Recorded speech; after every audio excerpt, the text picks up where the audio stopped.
Welcome, one and all, to Scotch and Smoke Rings, episode 510. How the heck are you all anyway? I haven't seen you in, what, a couple of hours? We just finished the live stream of Fallout 76, and so here we are again with a live stream of Doom. Well, after the Q&A. Hold on, I pushed the button too quickly. I need to tell everybody on Twitter that I'm live. For some reason, they removed the ability to automatically tell Twitter when you published a new video, so I gotta find other creative ways to go about it.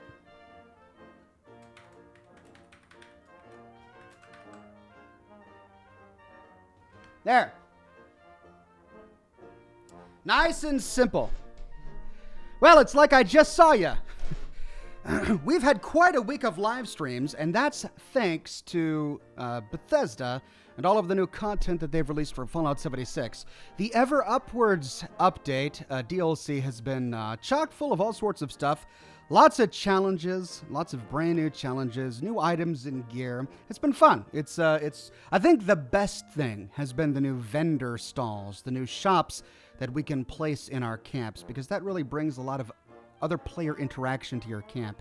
I've met lots of new players. The place doesn't feel quite as dead as it did before the vendors, because people come into the camp and play instruments and steal my water, that sort of stuff. It's been good. So, yeah, lots of brand new content, but we're also getting ready for Rage. Rage 2 will drop, I believe it's Tuesday.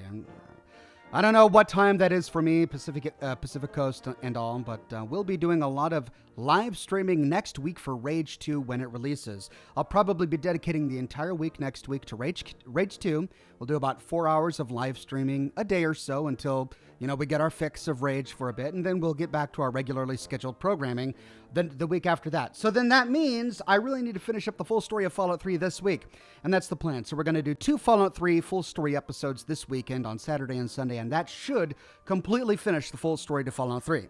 There is, of course, Broken Steel after that, which we'll be tackling, and, we're still working on Fallout 2. There's a lot of content we got to sift through, so you've got a lot to look forward to. But I have this cigar to look forward to.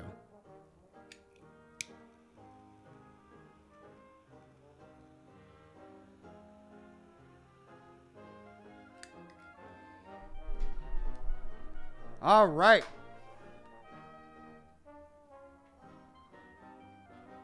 Now, I am completely out of Scotch. And I have been out of Scotch for several weeks, and I've just been too doggone lazy to go to the store and get some new Scotch. I also completely emptied my Kraken bottle, so I'm out of Kraken rum. I had to use Bacardi. Let's try it.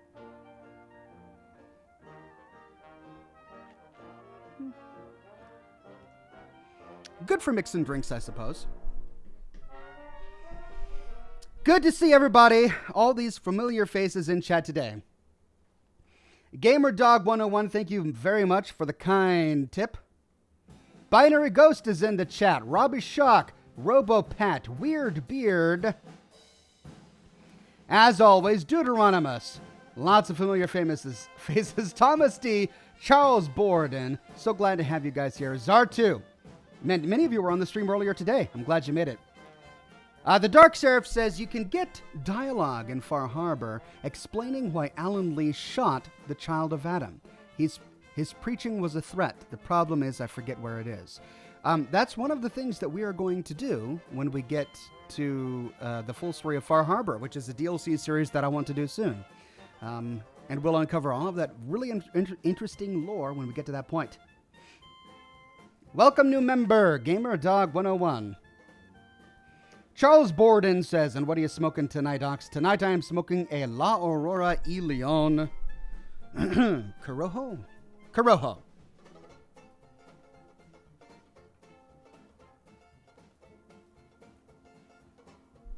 Brian Sanchez says, Ox, what are you planning on doing if, let's say, you do a lore video on Arcos Farmos, and then they add more lore or a new connected area? Well, that's why I'm avoiding places like that. I don't want what happened at Tanagra Town to happen again. So where I know that the lore is really thin, I'm probably going to avoid doing content on those places because they could always come out with a patch that updates those places with a bunch of new content. Frankly, that's my fear about the Garahan Mansion, because I know there was supposed to be more content there, but there has been no update since November, and it was part of this Ash Heap Mining Companies of Appalachia series that I was working on, so I had to cover it. But part of me is afraid that they're just going to come out with a patch and add all of that stuff that they didn't include with the published game. Now, their edit of Morgantown Airport is surprising because it was already full of lore. The edits are great. I think that the changes they made needed to be made. But I'm also really glad I didn't do a lore video on the Morgantown Airport just yet because I'd have to redo it or it would be inaccurate. Justin says, hey, Ox, you get that backpack? I did. I got the backpack. I got both the Tadpole backpack and the ability to craft a non-Pioneer Scout backpack. Dalton says, weekly donation, Ox. My son got watching me. Got my son watching with me tonight. Can I get a shout out to Bentley? Absolutely. Shout out to Bentley. Good to have you on the program with your dad, Dalton. Thanks for watching. GamerDog101 with a tip. Very kind. Thank you, GamerDog. Colton Harding says, my girlfriend and I have been watching for a while. We both love your content. Do you think you'll play any Borderlands? The Twitch overlay looks cool. Well, I don't think so. I don't know. Never say never because I don't want to rule it out. And it's just that I haven't played any of the other Borderlands, and I don't know if it's really my kind of game. That said, Rage isn't typically my kind of game either, but I really enjoyed playing Rage 1, and since I already did 1 on my channel, I might as well do 2. So that's why I say never, maybe someday, but it's not high up on the priority right now. Welcome, Gina Ninja 5. Mark McPherson with a tip, thank you, Mark. Welcome, Vargan T Gold 4. Lots of new members today. This is great. Hey, Ox, I love your content. Keep chugging along, says Alexandra Cohen. Will do, Alexander. Mike H says, hey, Ox, finally got to catch Scotch and Smoke Rings live for a change. Thanks for all you do from a longtime supporter. Have a great show. Well, thank you. I always love seeing my longtime supporters. Mythic says, hey, Ox, apologize for missing the last week's show. Been a rough few weeks, but I'm looking forward to finally relaxing and watching a badass slay some demons. I guess that's me. I guess I'll be the badass today. Sure. We will exercise our badassery and slay some of those demons. Kilo77 says, would you ever play the Fear games? Good horror / action and story. Could be worth a try. I'm not familiar with them. I'll have to look them up. Fear, you say? F-E-A-R? Yeah, I'll have to look them up. I'm not familiar. There are many games out there that I haven't played, so my video game education is still growing. Maybe I'll get through them all. Charles Borden says, hey, Ox, how's the new puppy doing? Come up with any names for him yet? Yeah, so the puppy came with a name. The previous owner, named all of her dogs after butterflies. And so this dog's name was Admiral something. And we fought, trying to figure out, what are we going to name this dog? And we could not come up with anything. But slowly, the name Admiral kind of stuck. So we just called it Admiral. That's the name. Named the puppy Dogmeat, says Don Quainton. If it was a German Shepherd, we would totally have named it Dogmeat. But it's not, so. Mark McPherson says, did you notice that originally Bethesda said that you could equip a backpack while wearing power armor? Then in the last weekly update, they said no. I did notice that, and I covered it every day in my live stream of Ever Upwards when I talked about it. And it was really disappointing for me. I mean, it's not like there's a pre-sale issue or something like that, but I mean, it is a free DLC. We don't have to spend any money to get it. But it was disappointing. I think it was probably an honest mistake. Whoever was writing the patch notes just didn't get the memo or something. It's a bit of a bummer. I was really excited to get a backpack. I thought, well, what's this going to mean? Does this mean power armor is now going to have its own mesh for a backpack that we can strap on the back? How is that going to work with jetpacks? Is it going to clip? Stuff like that. And I think it was probably too technically difficult to implement, since the code of the game says that whenever you step into a suit of power armor, it negates any bonuses you get from your under armor or any other armor that you're wearing. And that would likely be true of a backpack. If you're wearing a backpack and it gives you a carry weight bonus, it would still fall under that negated bonus. So that's my guess as to why they had to change their mind on that. It was probably too technically difficult to implement. But yeah, a bit disappointing. You can't use the backpack with power armor. Nuka Nick says, "Hey Ox, I was just wondering, haven't seen any new shirts popping up in the store. Any news on when another may be coming? Preferably an Enclave one. Haha. Keep up the amazing work." Thanks. Yeah, I'm working with an artist on some new designs right now. I can't give you a timetable for when new shirt designs will be available, but probably a month or so is what my guess would be. But yeah, new shirts in the works. Scott Dempsey says, "Really help with my depression, Ox. Bless you, Scott Dempsey. I'm gratified to hear that." Joshua says, "Hey, Ox, ever heard of Darkest Dungeon? Would you play it? I've never heard of Darkest Dungeon, and I would have to look it up before I could tell you whether or not I could play it." Sounds like a fantasy game, though, right? And I'm not really into fantasy games these days. I used to be a long time ago, but yeah, I haven't been into fantasy for a little bit. I'm not OJ, I'm OG. Says, "Ox, will you cover Rage and or Rage 2? I already covered Rage. You can find the entire full playlist of Rage on the front page of my channel. I have it linked in the live streams section, so you can rewatch that if you want to get ready for Rage 2. And yeah, next week when Rage 2 drops, we will be covering it on this channel." "The Fear games were pretty good," says Cloud Biggs. Oh, I'll have to look into it. Jesse, yeah, with a tip. Thank you, Jesse. Big Niplas on with a tip. Thank you. Oh, and another tip. 2 tips from Big Niplas. Thank you.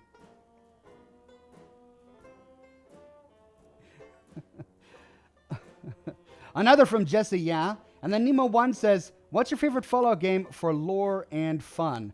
They're all great. I mean, I don't really have favorites because I enjoy them all in their own ways. In terms of playing the game for fun and really kind of getting lost in the world, I think Fallout 4 is probably the best one for that, mainly due to a combination of the settlement system, the really well-done crafting system, and the companions are also really well done. Those 3 things really kind of just playing the game is a lot of fun. And then in terms of story, I really was just so sucked in by the story of Fallout New Vegas, in particular the DLCs, and the story of the Courier and his past and how all of the DLCs are connected. And then we get shadows of the story from the DLCs in the main story of the game. Really exceptionally well done. But they're all great in their own ways. Meist Gold Wolf Gamer says, "If you could choose a location for a Fallout game, where would it be? I would pick El Paso, Mexico border. That would be a really interesting location. I think probably one of my favorite locations would be something on the North American, the United States of America and Canada border. Because in the Fallout universe, Canada has been annexed, and it would be really interesting to see what the ramifications of that annexation was. Were there protests? Was there armed resistance? How did that affect everyday Canadians who became Americans kind of against their will? So yeah, I would love to learn more about that.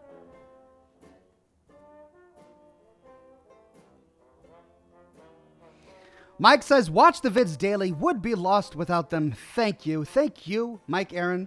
Glad you're watching daily. Never fear, I have no intention of ever stopping or slowing down. Lots of good stuff to come. And a live stream tomorrow as well. We're going to be doing day 4, I think, of Dishonored. And man, I'm enjoying that game. I didn't know if I would enjoy it, but I'm enjoying it far more than I thought I would. I'm still learning. I get a lot of comments on my gameplay style and tactics and the things I miss and forget. But that's why we're going to be going back into the brothel tomorrow and get all of the bone charms that we missed. I'll get it all.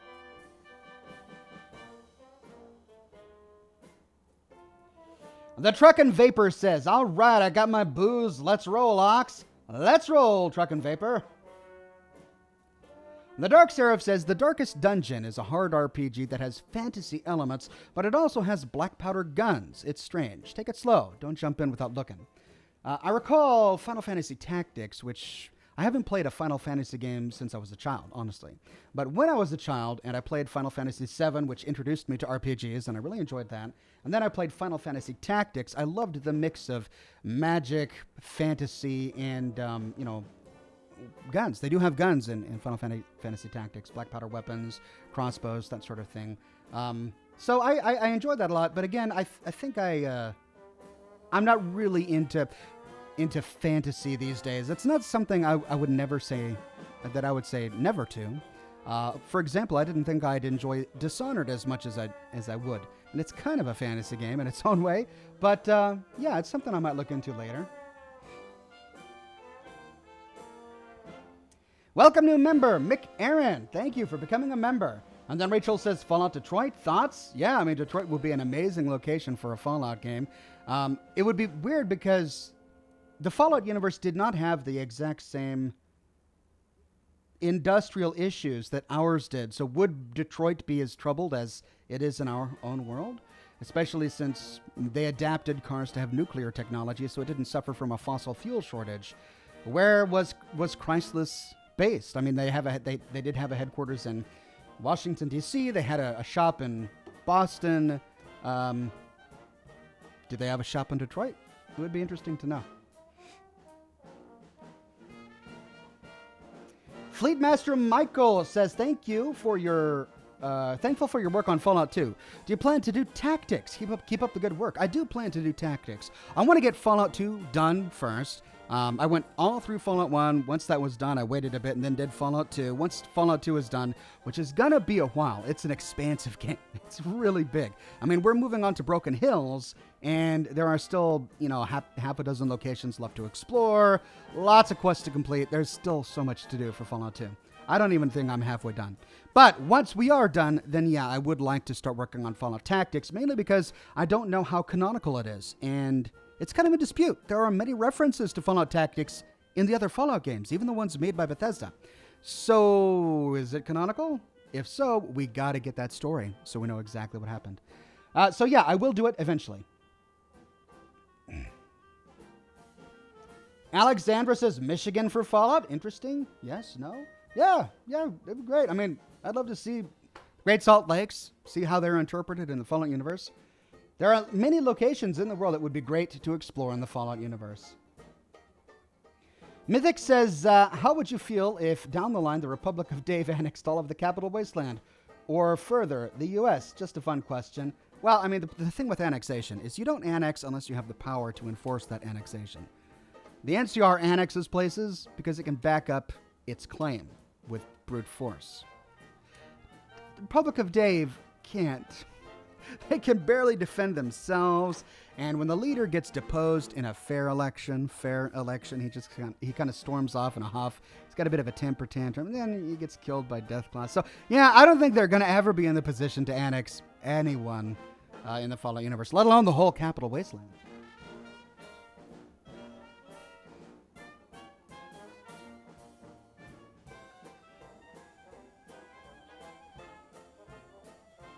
All right, yes.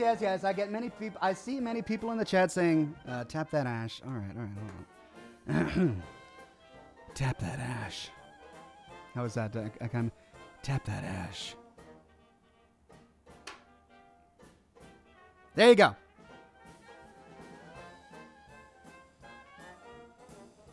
John Lozana with the tip. Thank you, John.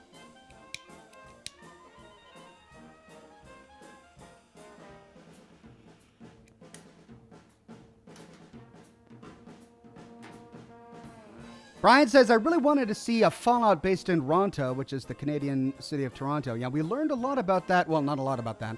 We heard references about that in the Pit DLC for Fallout 3, and that would be interesting. The fact that they included that is strange that they did that. Yeah, I'd love to see that.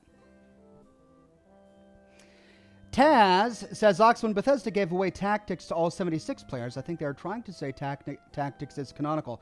You may be right, but in a GameStop interview that Todd Howard and Pete Hines gave while they were marketing and promoting Fallout 3, they had just recently acquired the rights to Fallout, and so they were asked, well, what about the Fallout games that were less well received, like Fallout Brotherhood of Steel and Fallout Tactics? And their response at the time was that neither of them were canonical. They specifically called out Fallout Brotherhood of Steel for their mockery and criticism because it's a particularly egregious game. But Fallout Tactics wasn't so bad. It was just a little alien feeling. From what I've played, it's not bad. It just doesn't feel like a Fallout game. The vibe I got is more of like... what's that movie that came out in the 90s? You gotta kill all the bugs, and then there was the guy that was empathetic, or he could communicate with his mind with bugs. Something soldier. It kind of gives me the vibe of like a really tight-knit, close-cut, military unit going out there and fighting the monsters in the wasteland. It had less of let's explore Chicago and more of let's get to know this small band of soldiers. But to be fair, I've only played like the first level, so I don't know a lot about it. But I'm still interested in learning more. Hey, I'm still trying to get you on my PC, says John Lozana. I'm sorry, friend. I don't know what the problem is. I'm streaming live around the world, and people are watching me on their PCs too, so I'm thinking it's got to be a browser issue that you may have. Sean Patrick Kilpatrick, the 6th, says, I love your freaking voice, man. I love your freaking name, man. Sean Patrick Kilpatrick, the 6th. That's great. I love it. Starship Troopers. Thank you, chat. Starship Troopers. Yeah, I got a Starship Troopers vibe from Fallout Tactics. I don't know why. I can't explain it because I didn't play it enough. But when I did play it, I'm like, oh man, this feels like Starship Troopers.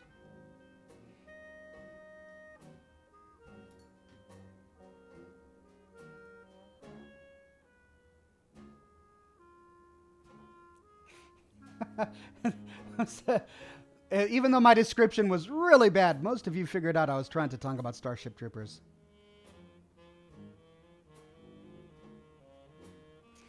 Marcin Roguski says, speaking of which, Ox, the music to lore videos intros, especially Lonesome Road and Nuka World, do you use any stock music? Because these were great. I don't use any stock music. All of my intros, with the exception of one, I had the music composed by composers completely from scratch.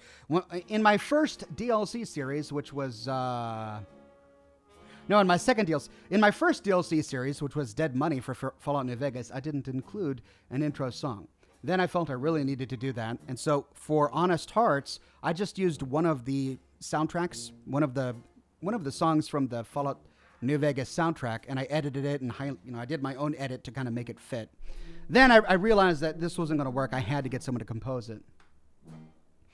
So ever since then, I've hired composers for all of the, pardon me, all of the intro songs I've done for any of my videos.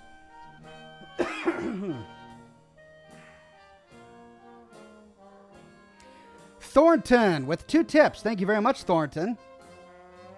Don Quinton says Anchorage would be great from a lore perspective. Neil Patrick Harris, the Bug Whisperer. Yeah, weird bird.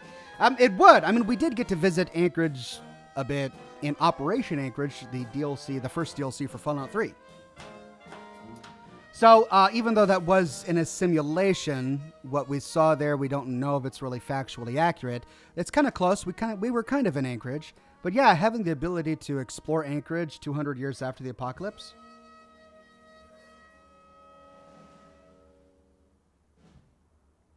Sorry, I just got a text from my wife.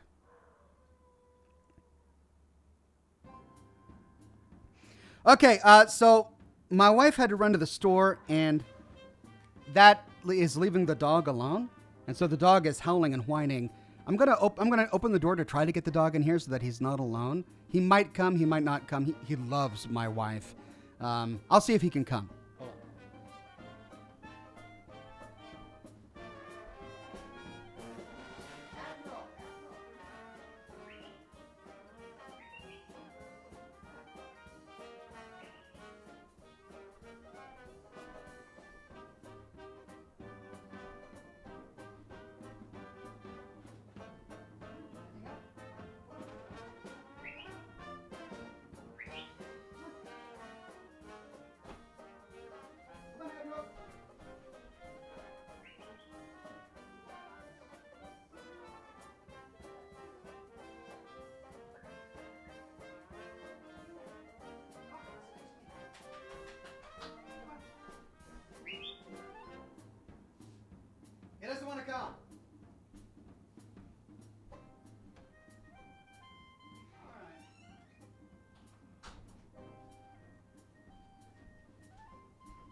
I'm sorry about that. He loves my wife. He just absolutely adores my wife. He sleeps in his own little doggy bed on the floor next to my wife's side of the bed. And when she goes anywhere, he just freaks out. And my brother just texted me too. So I'm sorry about that, but the poor little feller is going to be whining a bit since my wife is gone. Brian, what are you doing? Anyway, sorry I couldn't bring him onto the program, but he didn't want to come.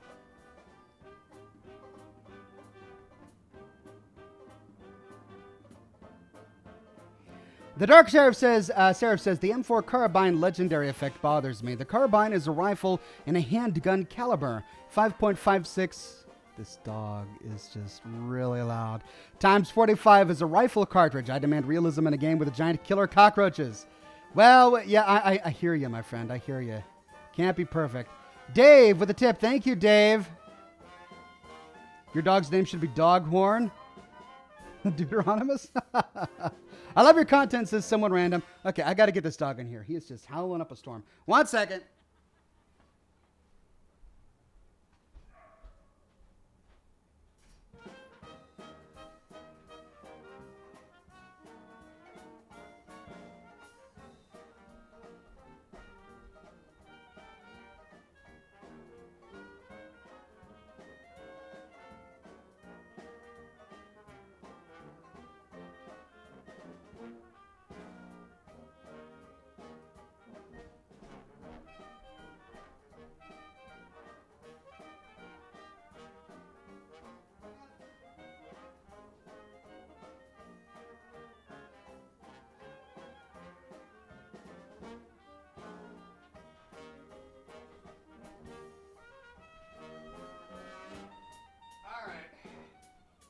Here we go. This is Admiral, and he's scared. He loves his mama, and he doesn't like heights. There we go. He's a little poodle. I didn't pick him. My kids did. This is what they wanted. You okay? Oh. Don't be scared. His heart is racing. Don't be scared, little guy. So we should name him Doghorn for the stream. Is that what we should do? He's young. He's only 14 weeks, I think. So as he gets older, he's going to become more brave, and he'll get used to the house and the kids, and he'll get used to the wife going away for a little bit. Right now, he's kind of sad. He's sad because my wife went to the grocery store.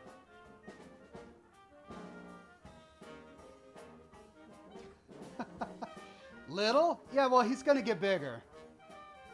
This is him in his little boy dog phase. But he's going to grow up into a big dog. He's a good boy, but he's shy and he's quiet and he misses people when they leave.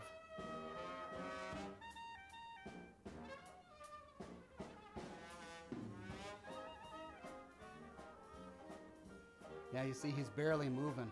You okay? You gonna be okay? Yeah? You wanna sit in my big chair over here? Sit in my big chair? Yeah? That way you won't be alone and you won't be howling. Is that gonna be okay? Alright, let's put you in the big chair over here. You wanna sit in the big chair?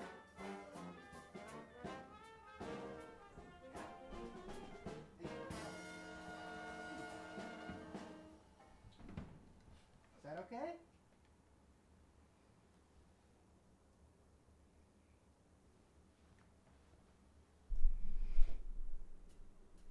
Okay, and this way he's not howling and kicking up a racket. Of course, I won't smoke with this dog in here. I don't want him to get sick. You gonna be all right, puppy? If he starts to get agitated or starts whining or something, then maybe we'll put him back in the other room. But there you go. Charles Borden says, Ox, he ain't little. He'll be a Great Dane by the end of summer. Yeah.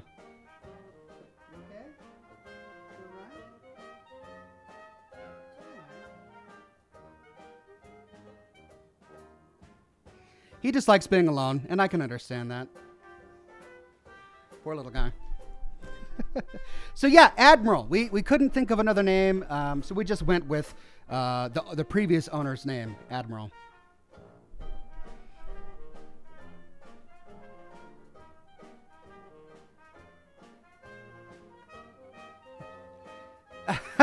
ADCJ5 says that dog is not 14 weeks. You're right. He was born in February, so 1, 2, 3, 4, 5, 6, 7, 8, 12 weeks. 12 weeks. We were told he was born in February, like end of February. We've seen adult poodles and they get big. You gonna be okay? He's giving me big old sad doggy eyes. You gonna be okay, buddy? He's got food and water. He's been eating all day. Welcome, new member, the Truck and Vapor. Thank you so much for becoming a member. Roman says, if they set a Fallout game in a different country, which would interest you the most, other than China? And Canada, I assume. You know what's really weird? Every single game has someone from Ireland. Fallout 1 has Patrick, the roving Irish trader. Okay, well, I don't know about Fallout 2. But then Fallout 3 has Moriarty, thick Irish accent. I mean, it's a bad Irish accent, but, you know, we're supposed to believe that he's from Ireland. Fallout 4 has Kate. Where are all these Irish people coming from with thick Irish accents? Is there transatlantic migration in the Fallout universe after the apocalypse? Buddy boy. Why are you crying, huh? It's okay. She'll be back soon. I'd love to learn about that. Maybe there's something going on in Ireland that we don't know. Maybe there's another great famine or something. Cole Gotcher says, by international law, you are now required to have the dog cam. Oh, no. Doesn't it just break your heart? She'll be back soon. It's okay. He's not buying it. He's like, yeah, I hear you. I don't believe you, but I hear you. Ted Tedderson, that also is a great name, Ted Tedderson, says, where do you get the helmets? I had them made on Etsy. They're made by completely different people. Well, the T-51 is the real one from the pre-order of Fallout 76. But I got the T-60 and the XO1 made by Nuka. I don't remember, and I don't want to get it wrong. And I don't remember. The other one was from a mask company. They make masks from other video games. But yeah, I had them all made on Etsy.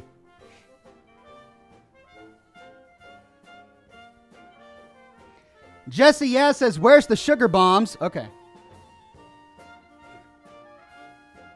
It was difficult coming up, being creative for the thumbnail for this particular episode, so I had to grab one of my props. You know, hungry for sugar bombs. I guess that's what I'll do. I'll go through, all of my different Fallout props to make thumbnails from here on out. The backside was really worn. Are you sad? Don't be sad.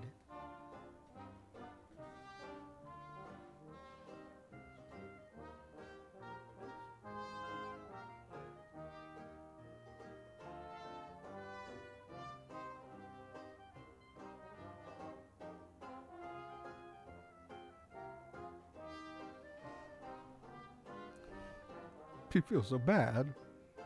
Poor little guy. Poor little feller. Courtney K says, how big is he supposed to get? My parents just got a real Pyrenees. He's 50 pounds now, but he's supposed to get to 120 pounds of full grown. Really? Well, we have a neighbor who has one, an adult one, and about this tall. The head goes to right about there. So substantially bigger. Marson says your dog is judging you. I know, right? The Truck and Vapor says, and now Admiral is YouTube famous. Yeah. Of course, he doesn't care. We really love his color. We've been told that as he gets older, that color's going to fade. He's going to become more white. But still, we think that color is really good. He's such a cutie. Hello, Mr. Ox, says John. How about, I'm ready for some demon smashing. You never told me in this morning's stream whether or not I pronounced your last name correctly. I'm going to try again. Pietrzyrsk. Pietrzyrsk.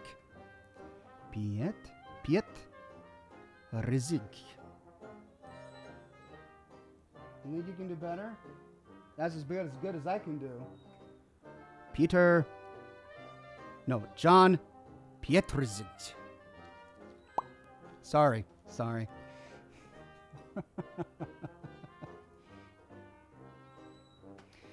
Charles Borden says, Ox, you know what W.C. Fields always said, never work with children or dogs. I mean, I can understand it.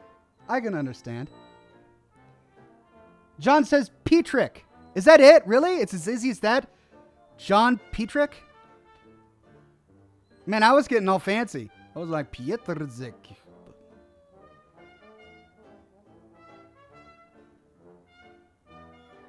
Petrick. Okay. Thank you. Now I know.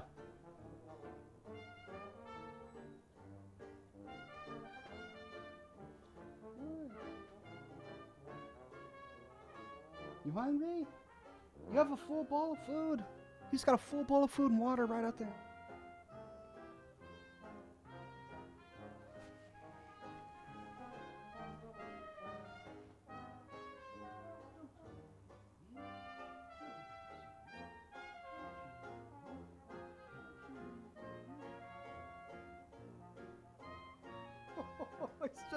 He's just hiding in that corner, getting all... It's so sad. He loves my wife, and my wife just dotes on the dog. She hasn't had a dog since, before she met me, so it's been a long time.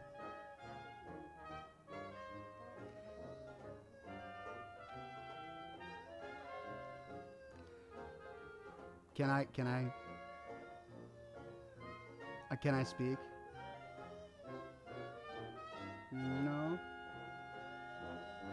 They want me to talk. I gotta.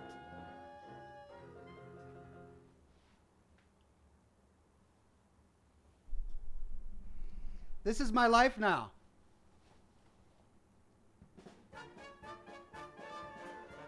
Can't read. Where's my? Here, hold on.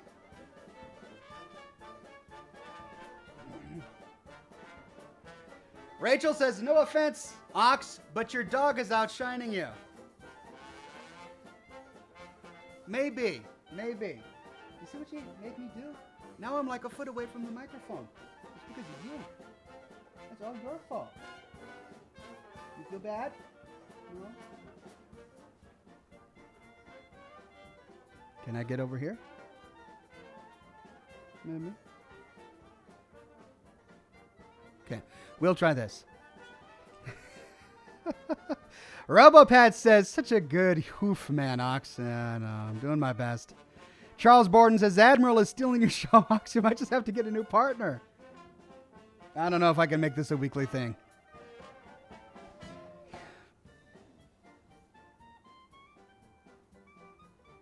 See, this is what I don't like. Now, I'm the one being trained. I'm supposed to do the trading, but no, I'm the one being trained. ADCJ5 says, you're aware you're going to have to make a dog emoji now. Oh, no. This is now the Admiral show featuring Oxhorn, says the truck and vapor.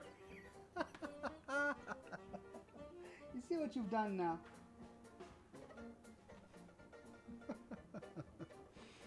Chromatic says, Fallout lore? No, we moved on. Welcome to Oxhorn's Doggo lore. Today's episode. I'm sitting right here. Are you still whining? You have to touch your head. We give you pets. We give you pets. Then you'll be okay.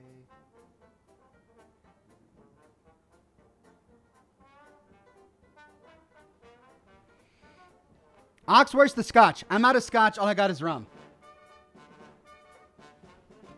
Cheers.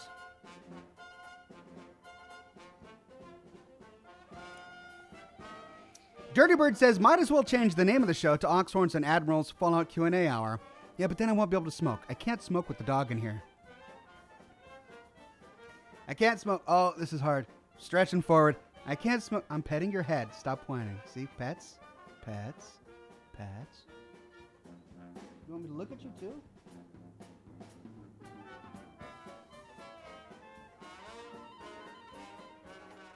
I'd have to change it from Scotch and smoke rings to ox and dog things. Maybe that would perform better. It probably would. It would probably do much better on YouTube.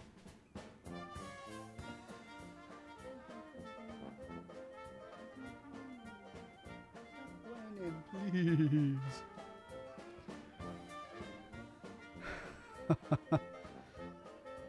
Jamie Clarkson, play some Doom, please, and Doggo. We'll be playing Doom in about 18 minutes. We have the Q&A first, and then we move on to the game. Josh says, wireless controllers easier for console peasants. That's true. Although I have found that wireless keyboards and wireless mice can get you in a lot of trouble when it comes to gaming on a PC. So I prefer the wired alternative. Scotch and Poodle says the truck and vapor.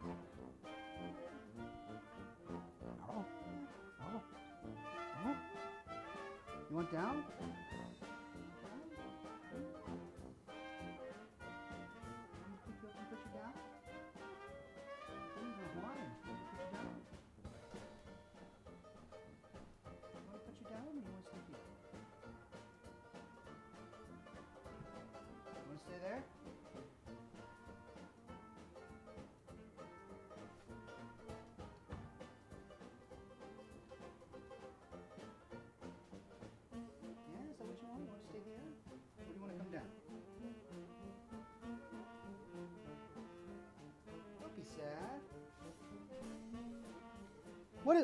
What has my wife got that I don't got? I'm nice. I like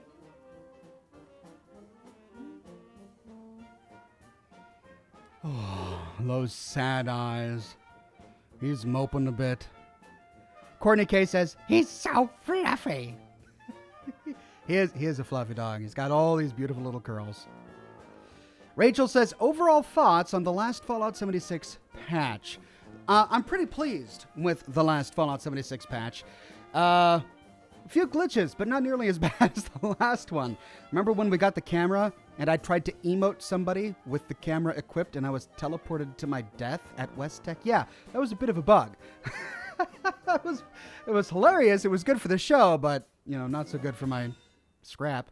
But nothing crazy like that with this particular update. I think they did an exceptional job on the Morgantown airport. The way they streamlined that particular dungeon was great, I think, for people being able to proceed through the story and better understand the quest. I'm torn on the rest of it because on one hand, I love the new content. I think challenges have their place. On the other hand, so much of the new content was just finding creative ways to get you to visit existing content. Kill 10 frogs. Kill 10 mirelurks with a crossbow. Take a picture of a mirelurk queen. Then shoot it in the eye with a crossbow. Okay. Those just kind of felt like huge time sinks to me. Oh, this poor puppy.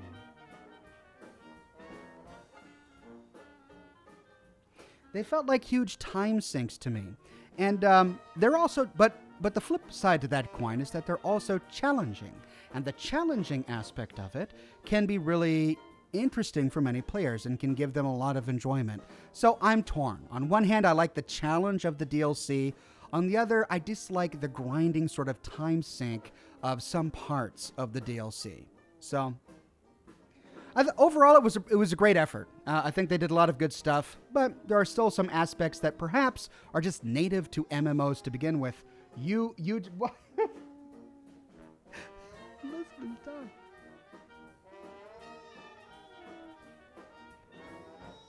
Oh. He's so sad. Come on.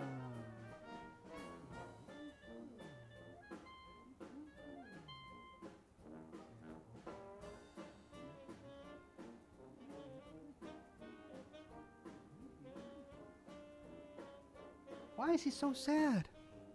Absolute Horse says, your wife, as she sent you the text, you see the game was rigged from the start. Love the vids. Keep up the good work. Tell Admiral I said hi. Yeah. She texts me and says, oh, by the way, I'm stepping out to the store. And then the dog starts whining. Oh, man. Garfunkel says, could you give Jay Moody a shout out? Absolutely. Shout out to Jay Moody. Garfunkel says, Doodle Bob says to give the pupper a kiss.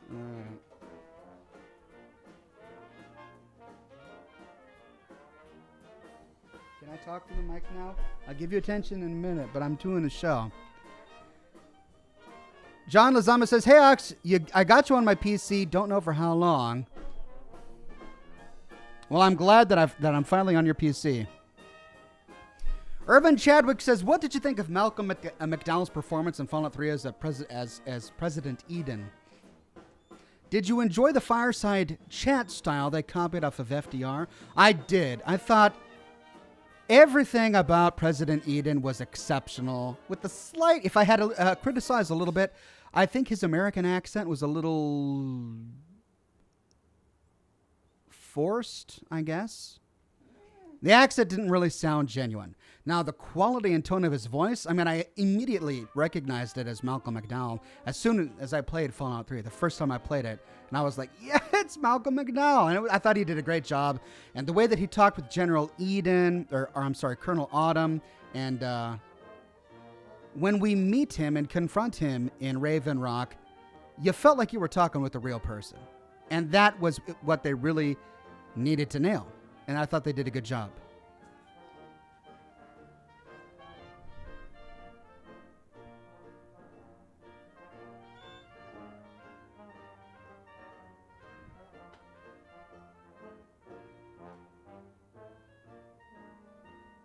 Do I need to be over here?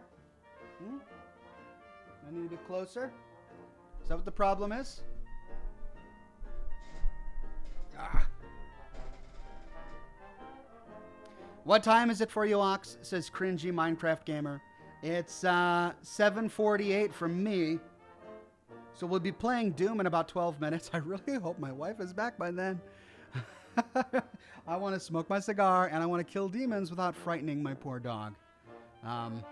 So my children were watching a Netflix show about a little monster that goes into a house and like finds mischievous things, right? And I forget the name, like Bonjo or Benji or something like that, the name of this show on Netflix. And when we brought the dog home for the first time, they started watching that show on the TV in our living room, and the dog whipped around and saw this white little cute monster on the TV and freaked out. Didn't know what he was thinking. So I really don't think I can show a bunch of demons in Doom while I'm slaughtering them and cutting them in half with a chainsaw. This poor little puppy might just have a conniption. Ooh, poor little guy.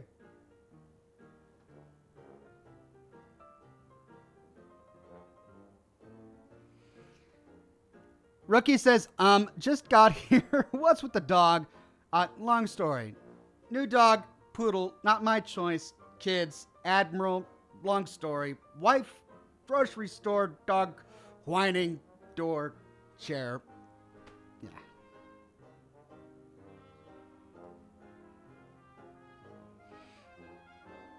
Taz says, Ox, did Three Dog have anything unique to say when Raven Rock is blown up? He has something unique to say if... Oh, it jumped down. Hold on, let me make sure it's okay.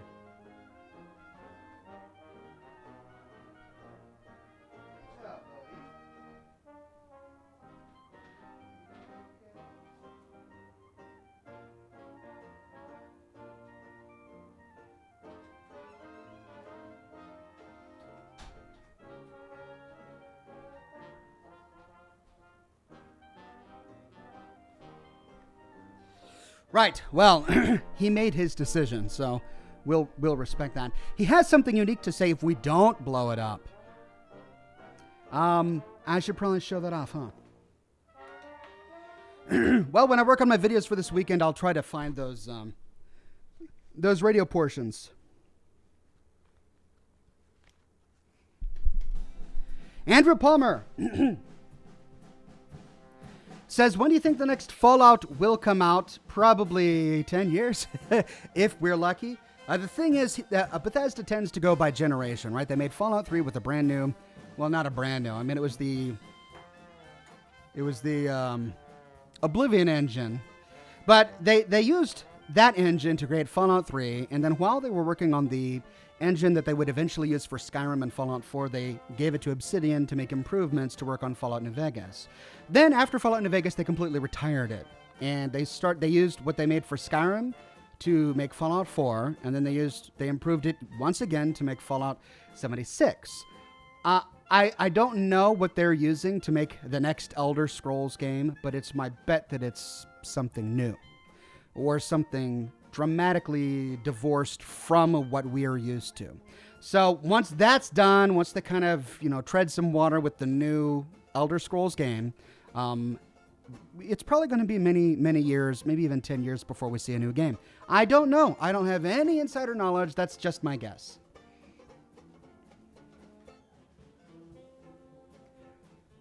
He just can't, he's just not satisfied. He has got to have my wife or he's going to whine. Ox says, Robbie Shock, I built a nuclear-powered carriers and subs for the U.S. Navy. I'll weld you up a power armor suit and station and match your helmet. What's your favorite suit? Robbie Shock. So the problem with Fallout props is not necessarily that they're expensive. There is that. But it's the space they take up in your life. I've made a pretty strict rule for myself. No Fallout props outside of this office, and almost all of them concentrated on that shelf back there.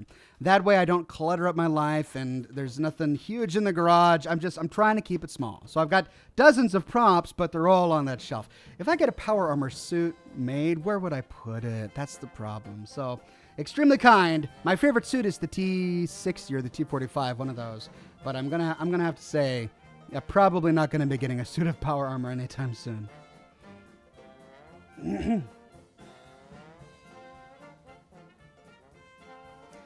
Cole Gotcher says, why waste time? Say lot word when few word do trick. Good point. Couldn't have said it better myself. Garfunkel the Happy Clown says, hey, can you say Alex Cole? Yes. Alex Cole. There you go. Deuteronomus says, I can't hear the whining on my end. He stopped.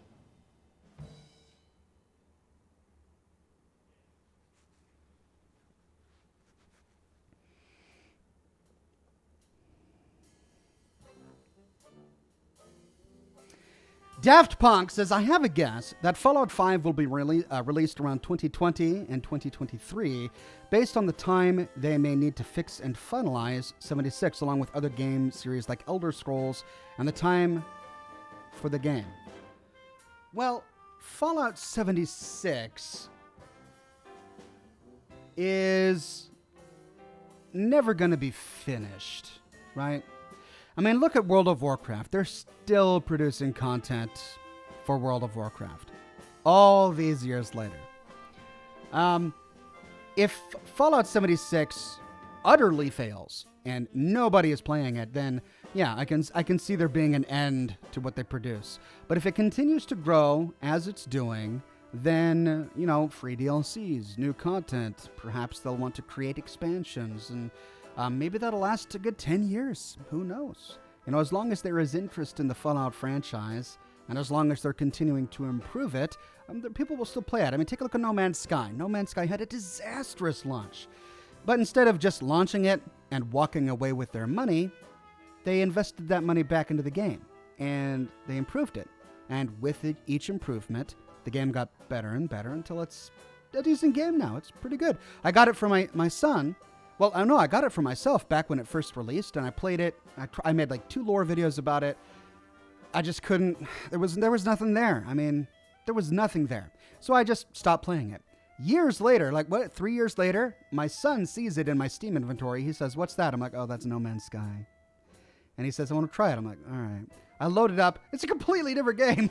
You've now got a character. Your character has a jetpack. There's all sorts of life. There are alien, plane stations where you can, trade with other aircraft. it's a much different game. So, if that's the route that 76 takes, and with each patch there's not only new content but an improvement of the existing stuff, then I have the idea that it's probably going to be around for quite a while.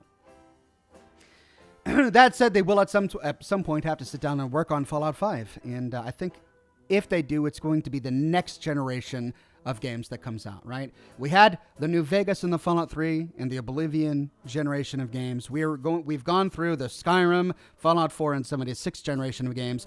We need better technology and a brand new generation of games and before we get a new Fallout game. That's what I'm thinking.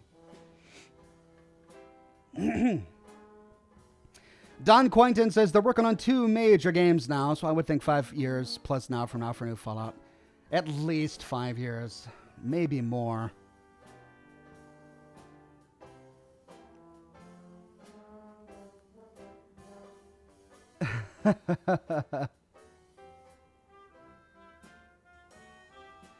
John Lozana says, I've had dogs all my life, and whenever we had one acting like that, the vet says he has mental issues. He needs some help to talk to the vet about it.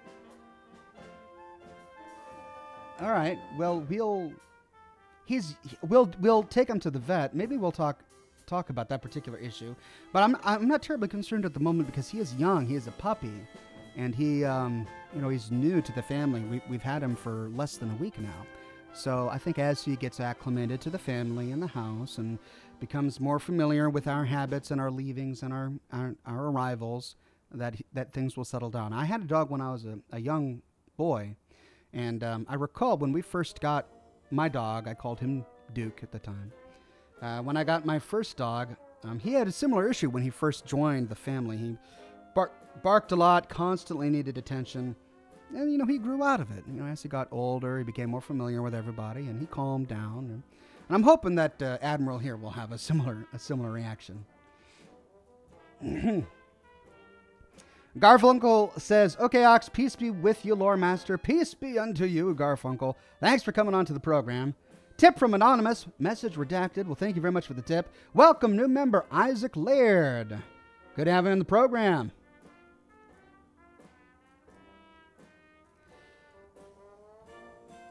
Bear says, Oxhorn, you probably won't see this, but I really love your channel, and I really love your content. I think you should keep up the good work, and I think you're the #1 YouTuber on my subscribe list. Well, I'm honored to be the #1 on your subscribe list. Thank you very much. Jessica says, I can't wait for Broken Steel. You are awesome, and me and my husband will always be members and subscribers. Keep up the great work.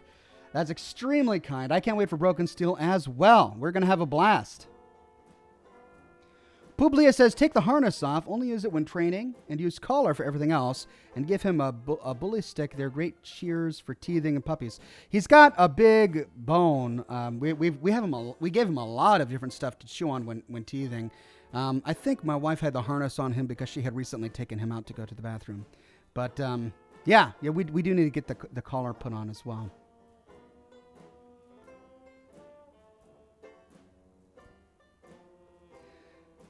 Oni says, evening, Ox. Love your lore vids. Thank you, Oni. Obscure Films says, I'm working on building a Pip-Boy 2000 Mark VI from scrap plastic. I love watching your videos while working on it. Sounds like an awesome hobby, and thank you. Rachel says, I will be a vet in less than a year. This is normal. You can mention it at next visit, but normal at this age. Recommend Thunder Vest if persists. Thunder Vest? Make a note of that. Thunder Vest? I've never heard of a Thunder Vest. Cool. I will look into that. Thank you, Rachel. All right, last comment before the game. Brett Buss. I think it would be a good idea for Bethesda to use vault openings as a way to add NPCs and more character-driven story. Thoughts? I think that would be an excellent opportunity for them to do that, because the lore of the game is that the scorched disease spread through humanity, killing absolutely everyone and turning them into scorched. The same thing would have happened to the people of Vault 76 after they left the vault if the responders hadn't almost created a vaccine. Because they created a vaccine, which we get at the AVR Medical Center, we don't turn into scorched, right? So with the vaccine in hand, we can go to the other vaults when they open, and if there's anyone left, we can offer them a vaccine. Now, is that the direction that Bethesda wants to go? I don't know, but it's possible. It's lore friendly. It's in the world. It makes sense. I hope that's what they choose, because I would love to meet other people in this world besides, other players. All right, let's get to the game.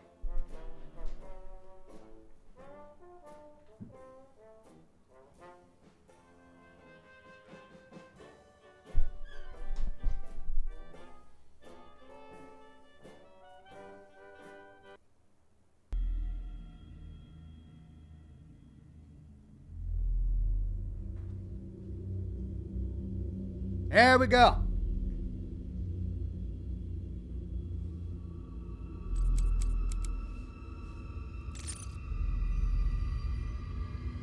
So, let's pick up right where we left off. My microphone is getting loose. Let's tighten that back up.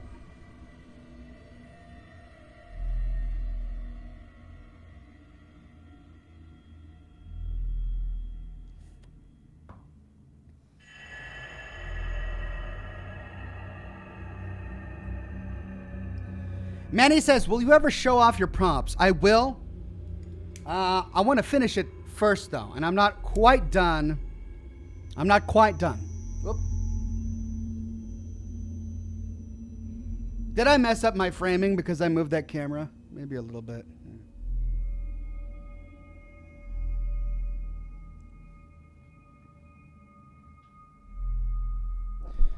Okay. I got to relight my cigar. All that talking and the dog being there. I barely got through it.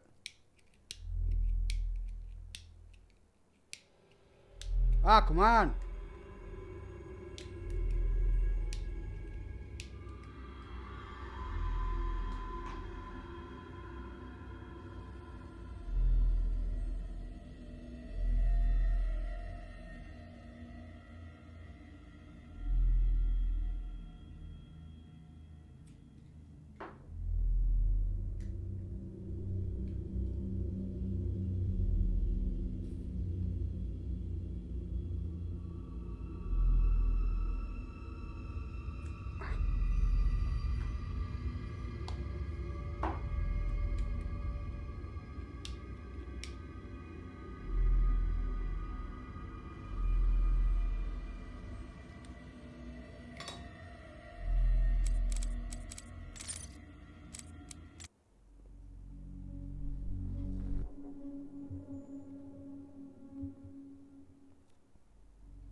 Okay, here we go. Right where we left off. A brighter tomorrow.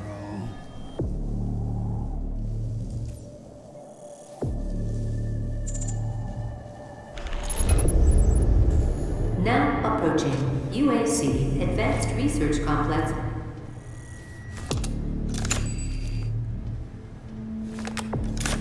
It's time we meet in person.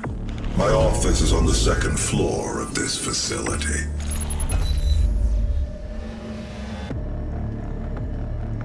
All right, fine. Am I going to kill him?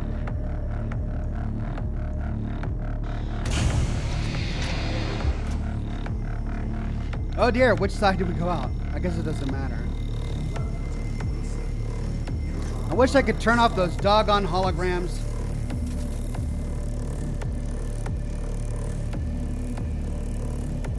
Will I get electrocuted if I jump down there? Nope.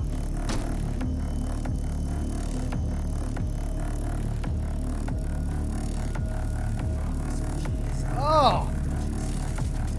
Oh, that's awful. Oh, disgusting. Communication systems. All right, before we go upstairs, let's go back here.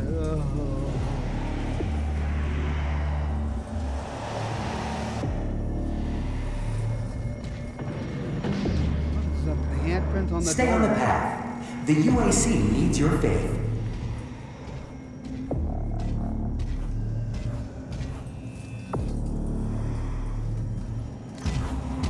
Oh, hey.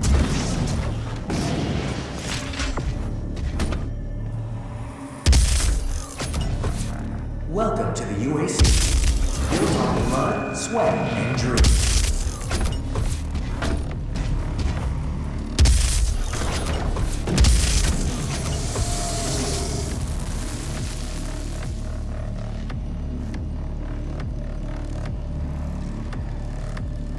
This vast state-of-the-art research, design, and production center uses cutting-edge technology and fabrication techniques to prototype everything from robotics to weaponry to subspace communication systems.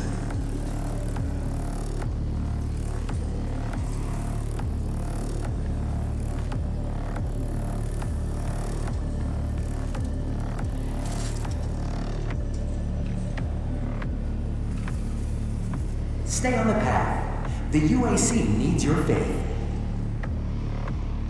Jay Moody says, Ox, have you seen the movie Doom? Demonic presence at unsafe levels. Lockdown in effect. I did not hear good things, but, you know.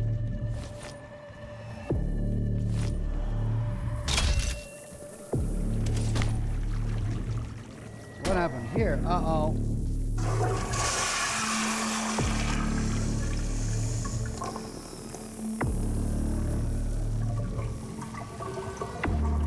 What was that? Did someone just... okay. We're talking about ghosts now? These guys were doing calculations on the ball. Can anyone translate this? I don't know what this means, but I bet it's probably really naughty. I bet they're giving insults to someone if it's on the wall of a bathroom stall. Oh, okay, they're motion sensitive.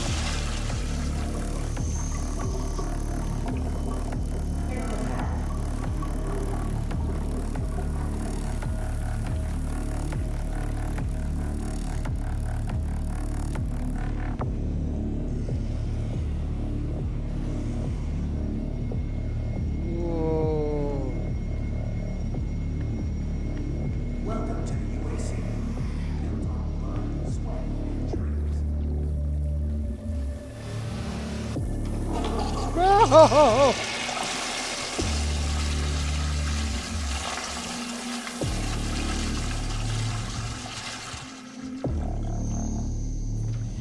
There's a head in the turlet. Mr. Blankface says, "You doing okay after those trolls? Love you, man. I am indeed. Thank you so much for the love."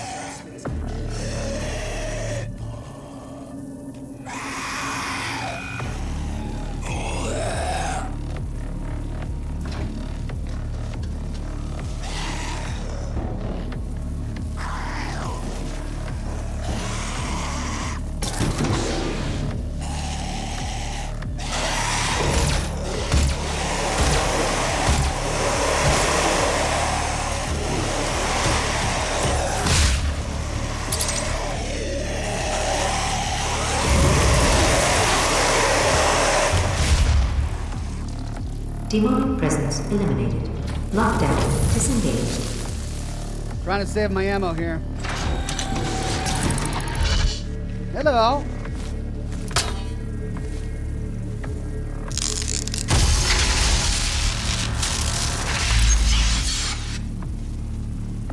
All right.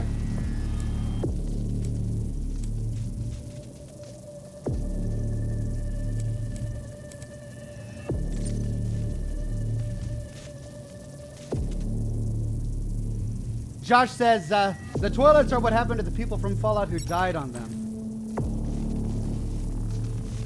I wouldn't be surprised.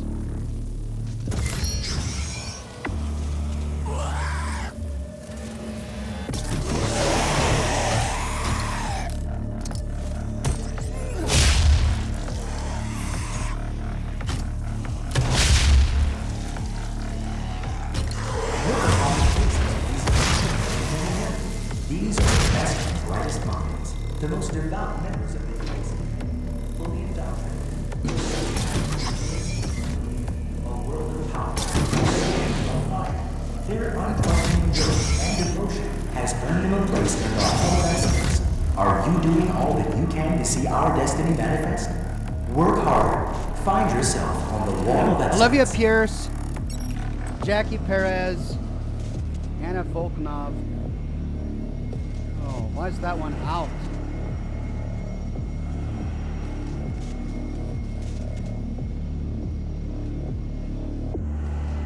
The true power of Argent energy Strua Bunny says, "Love your bits. They've been will helping drive out us with into my the next age of Play mankind. games.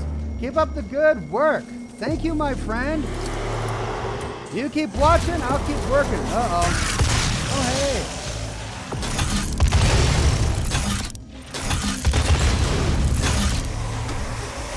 Welcome to the Advanced Research Complex, where we understand the scientific science known as science of science.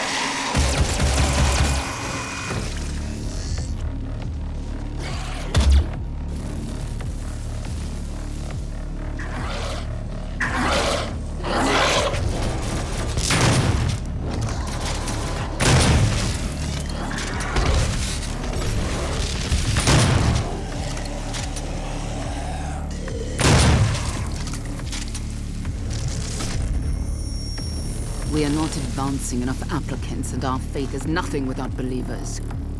We cannot conduct our work without them. And what kind of work is it that you're doing, Olivia? I haven't seen a report from your team in months now, have I? Can I trust that you can maintain your distance and control of the situation? Of course. I believe in our work, but in order to make progress, we will have to make even greater sacrifices. This isn't progress, it's madness. The board understands the peculiar nature of your work, and no one is in the dark on what those sacrifices mean to mankind. But your judgment is no longer considered sound. So he knew. And he was willing to sacrifice humanity. He just disagreed with Olivia's methods. Jay Bennett says, just got through rewatching your series on Honest Hearts, Old World Blues, and Dead Money. So good. Thank you so much for your work, Ox. Blessings to you. Blessings back at you, Jay Bennett. I'm so grateful that you're able to watch and rewatch those series. Some of the best DLCs to any game I've ever played.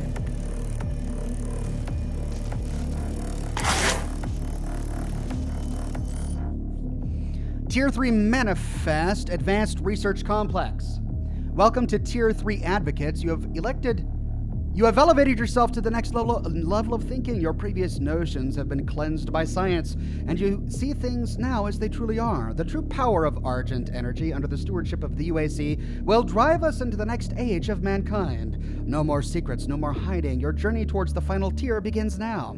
Our understanding of paradimensional existence grows each day.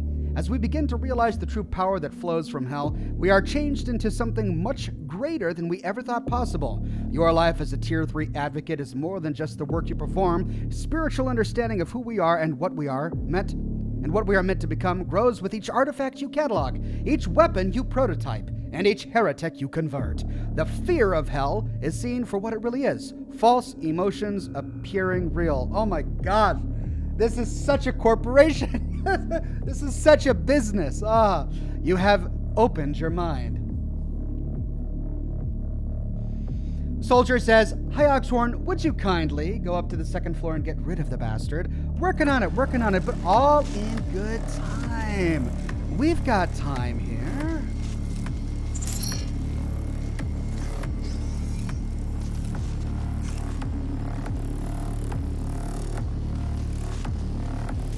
Quantum Research Division? Man, makes me thirsty.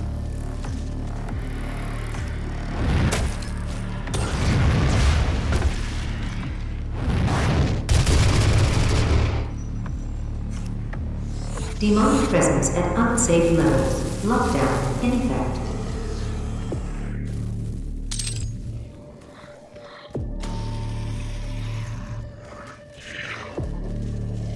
Up or down? Let's go up.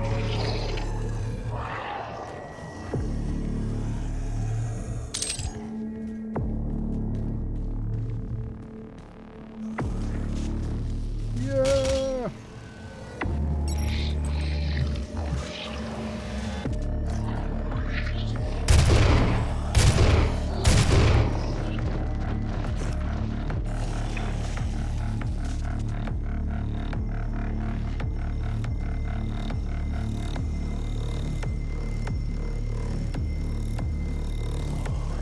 Stuff under the stairs you came up. Oh.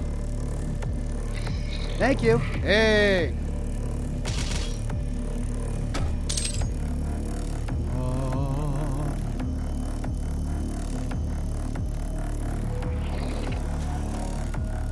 Can't get into that meeting room?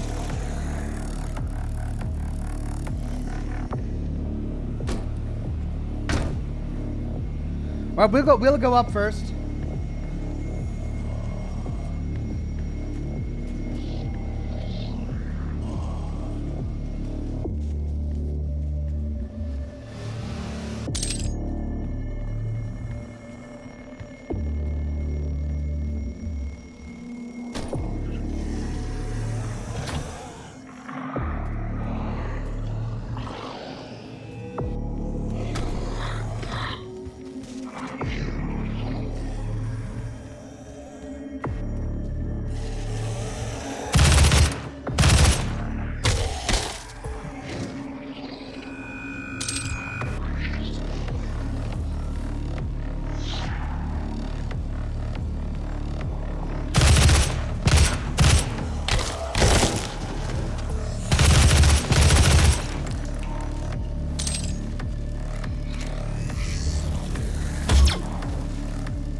Why so quiet, Ox? I was concentrating, man.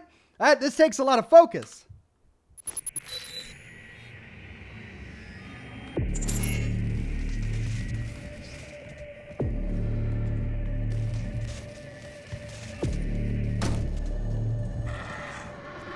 Demonic presence at unsafe limits. Lockdown in effect.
Where? Where? I'm freaking out here, man.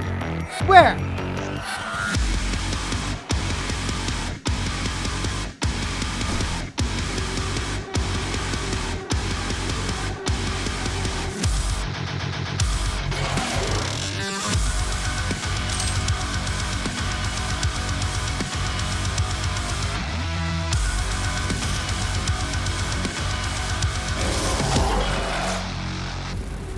Demonic presence eliminated. Is that it? Lockdown disengaged. Oh.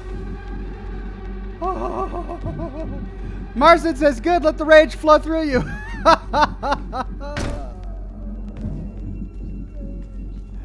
Oh my god. I got it. It's getting harder and harder and harder.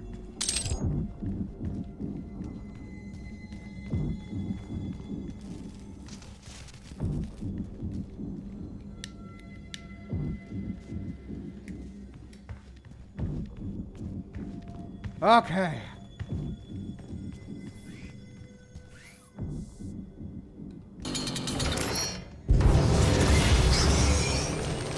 Do not be alarmed by the system update. It is a prototype of our interdimensional tether.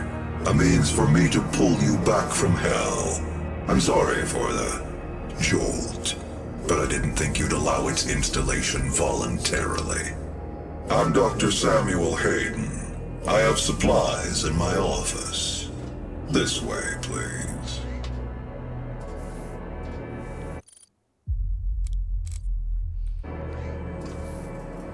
I can't kill him.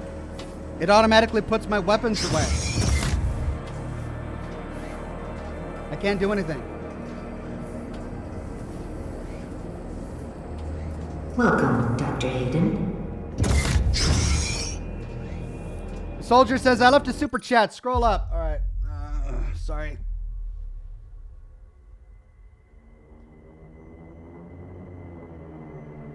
He says, I was referencing Bioshock PS. If you tape two cows together, does that equal a Brahmin?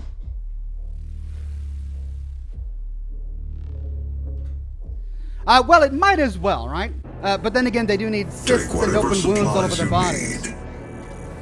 Yeah, I'm so happy. Lots of supplies. Whoa! Ancient The Sentinel. destruction of the Argent Tower is devastating.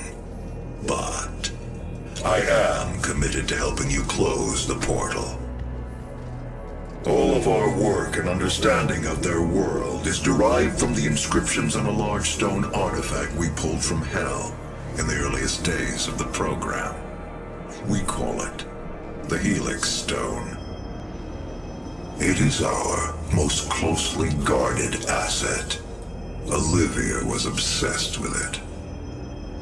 From it, we learned how to manipulate Hell's energy, bend it to our will, take advantage of their resources. It also led us to you. The Helix Stone showed us how to harness the power of the well. I believe it will show you how to shut it down. For years, Olivia has kept the Helix in her private office in the Lazarus Labs, which is only accessible through a secure elevator from the Advanced Research Complex across the chasm. Your affinity for guns is apparent. I'm confident you'll find something useful there as well. The service elevator is at the end of the hall.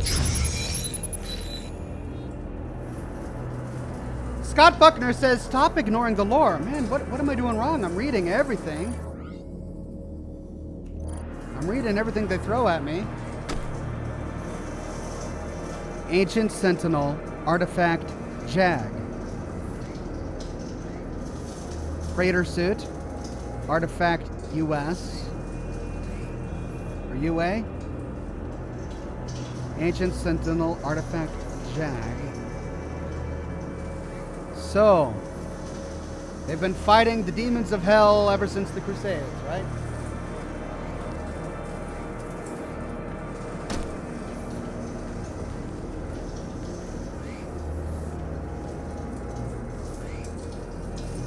Nothing.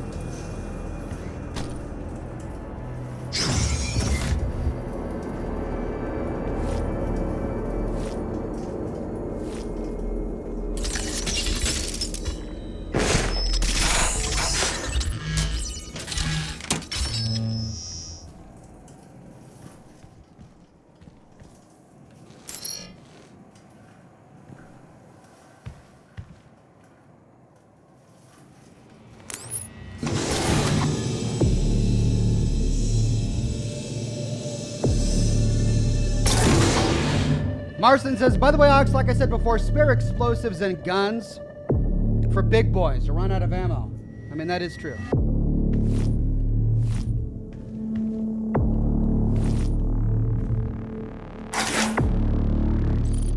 UAC Samuel Hayden. After his rebirth, Samuel was appointed as project director of the Argent facility. It was deemed too bizarre to have the world's first cyborg leading the most powerful corporation in the solar system. Mechanoid Samuel Hayden proved to be an even more impressive figure than his mortal self. Under his leadership, Argent technology exploded. The work achieved at the Argent facility destroyed the boundaries of our understanding of physics. As Samuel himself said, we rewrote the book and called it Argent. After the unveiling of the global energy distribution matrix, it was clear who was really in control of the UAC. Samuel Hayden's triumphant return to power was complete. In a stunning display of bravado and conceit, when the GEDM was finally switched on, Samuel Hayden was live streamed from in front of the Argent Tower, pulling a massive 12-foot power lever to dispatch the first Argent package to Earth. This sent a clear message to the people of the known solar system. There is only one man that can turn on the power.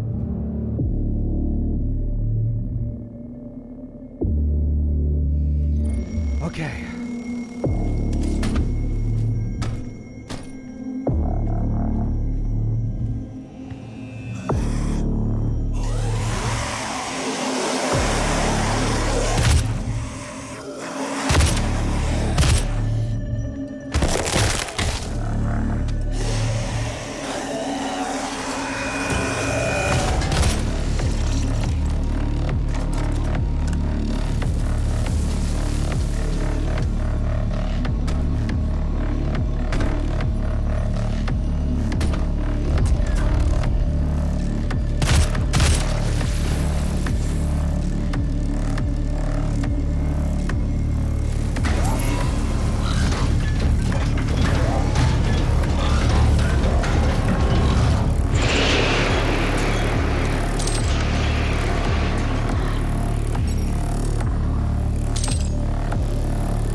Great.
Oh my god! Okay, let's try a different way.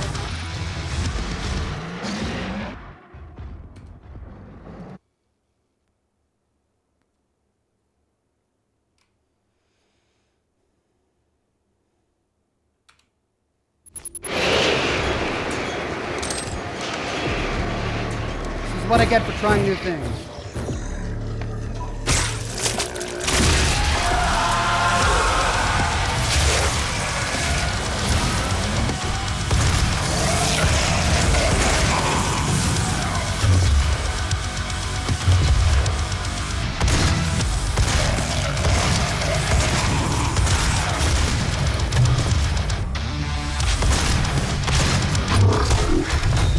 Whoa, what was that?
Oh, okay. We got it. Scotch, Scotch. Rum! Rum.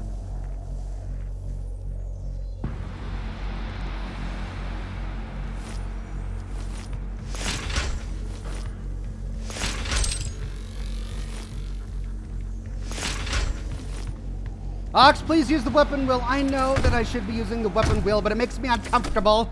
I'm not used to using weapon wheels in games. I like numbers on the keyboard that I can punch angrily when I'm angry. That's what I want to do. Ooh.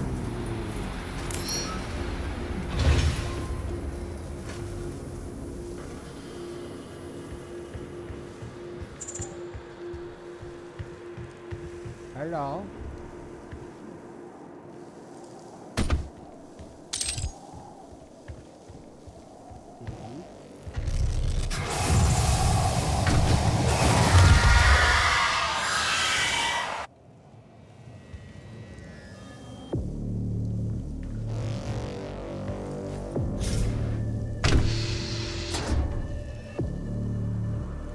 Hello.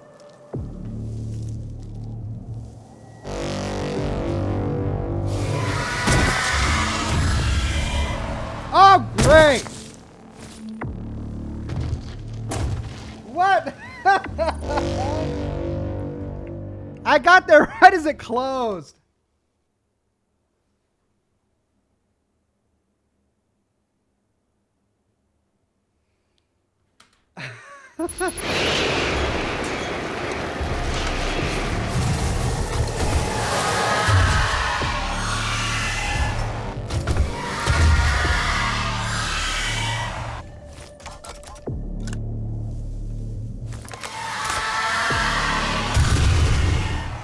Doggone it.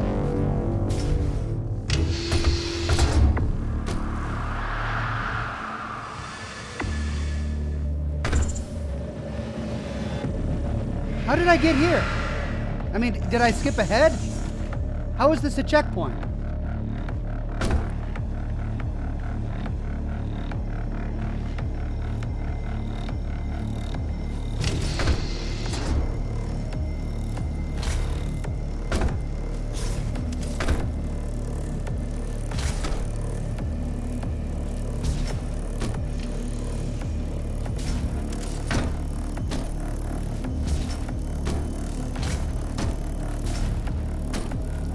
Okay, I know I did it a minute ago.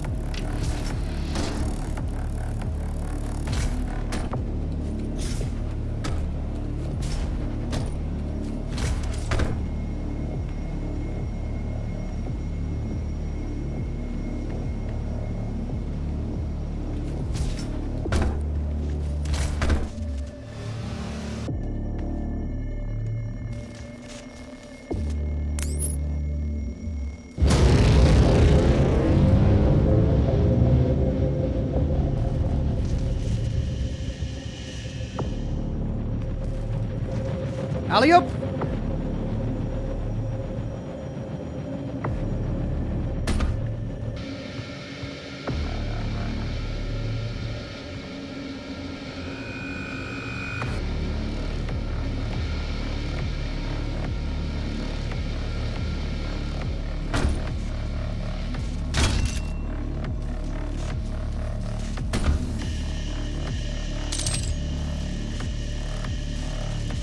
No chance getting back up there, eh?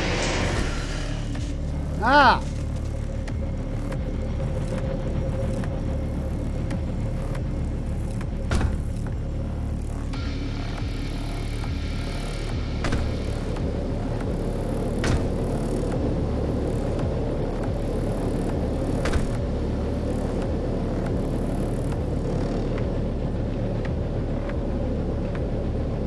So I'd have to find a way to turn the power off from up here.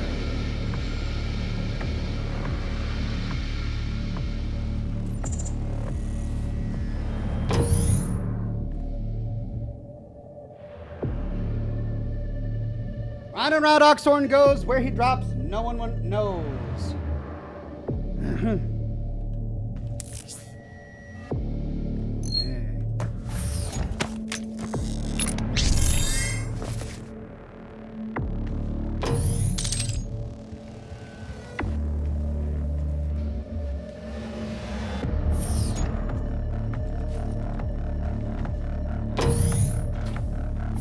Demonic presence at unsafe level.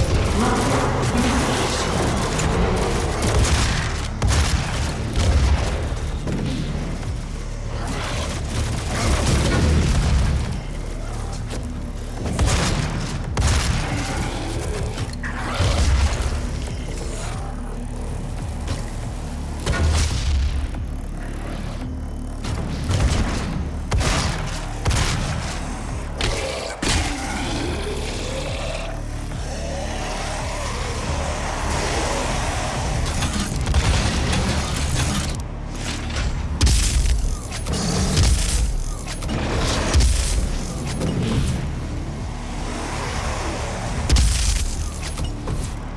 Demonic presence alive. Lockdown disengaged. The ARC is the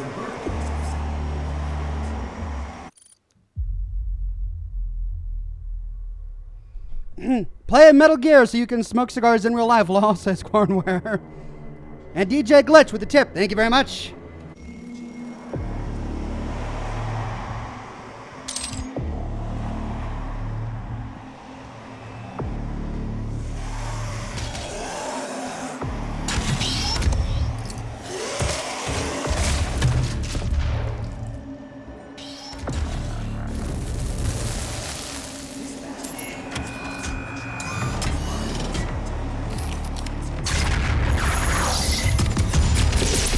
Wow. Cool. What does that do?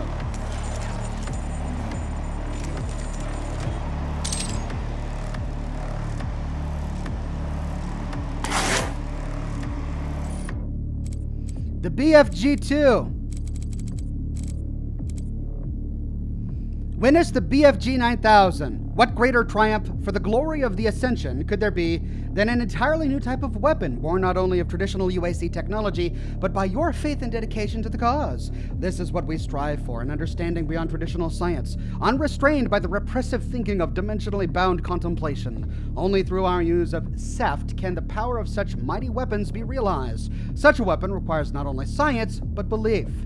While access to the BFG 9000 is strictly limited to Tier 3 advocates, you are encouraged to envision the day when you too might get to see the magnificence of its design. And if you are luckier still, experience the invigorating touch of its majestic form of argent energy.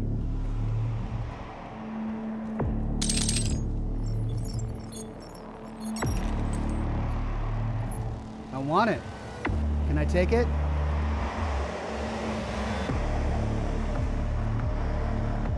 No, I can only test fire.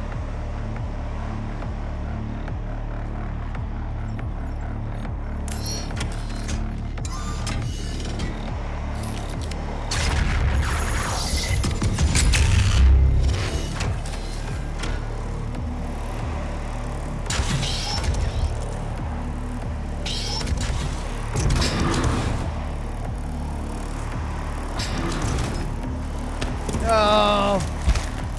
Oh. Close-up torso acquired. What does that do?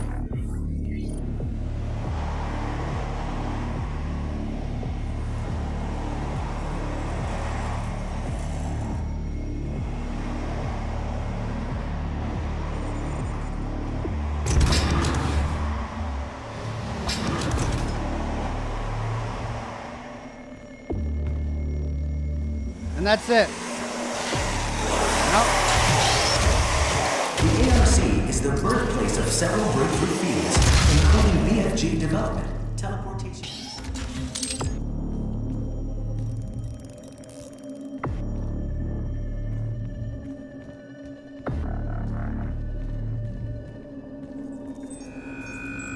So I can't walk away with one right now, huh? This bastard of advanced thoughts.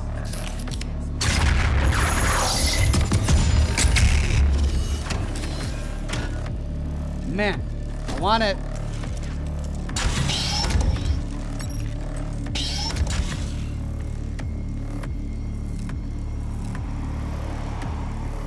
Okay, I missed one. I need to go to the BFG Prime Lab. Demons for a brighter tomorrow.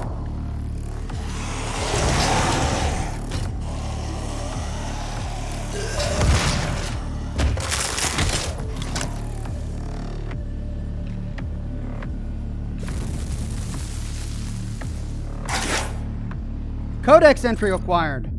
The theoretical design for the BFG 9000 was first put forward by the R&D department in the Advanced Research Complex, and the concept was later given to its own functioning program, or funding program. The BFG division was formed to develop a working design. Several prototype weapons have since been made. The prototypes never went into full production due to numerous testing accidents and the deadly radiation spikes produced. Previous versions of the weapon had slightly different energy patterns to the current generation. Some released solitary agent spheres that unleashed a deadly wave upon impact. Others formed an argent laser that cuts through anything on its path. The current prototype, the BFG 9000, creates argent streams that seek out targets and boils them alive. Okay, I want this thing. I'm excited.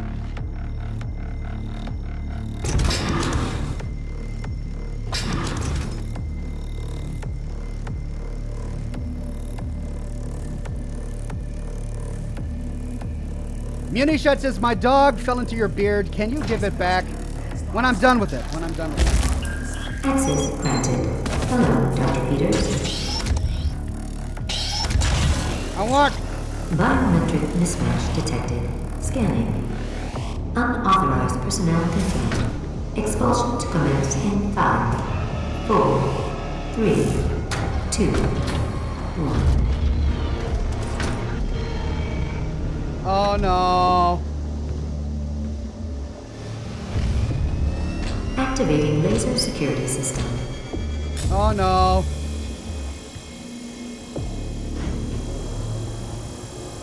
Oh! Hey. Okay.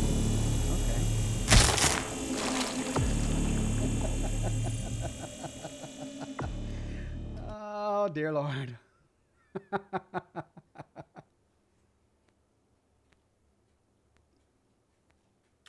Well, let's see here. Biometric mismatch detected. Scanning. Unauthorized personnel confirmed.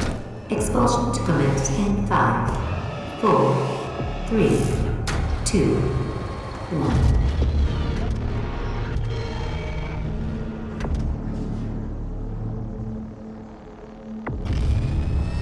Activating laser security system.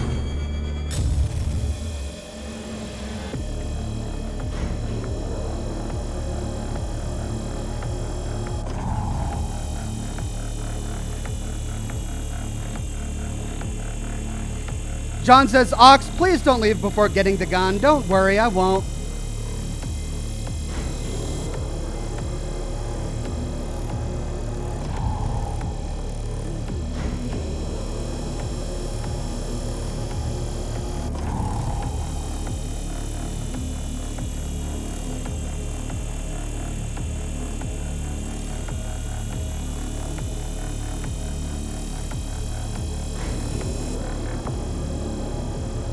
You have socks? Well, maybe you should try some socks.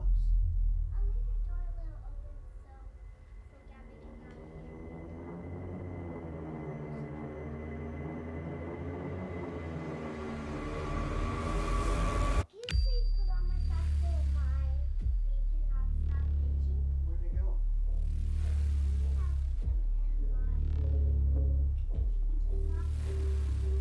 Where's your socks?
All right.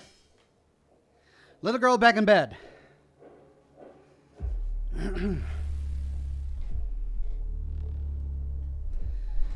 All right, let's do this. So we got to get the BFG.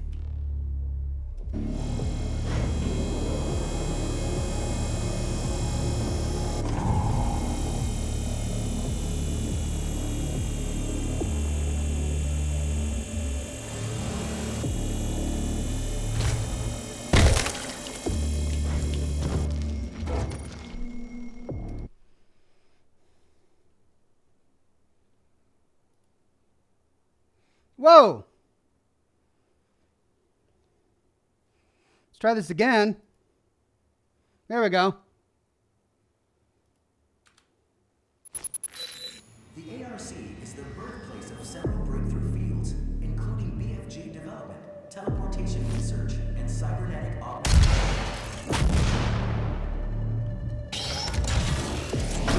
Biometric mismatch detected. Scanning. Unauthorized personnel confirmed. Expulsion to commence in 5, 4, 3, 2,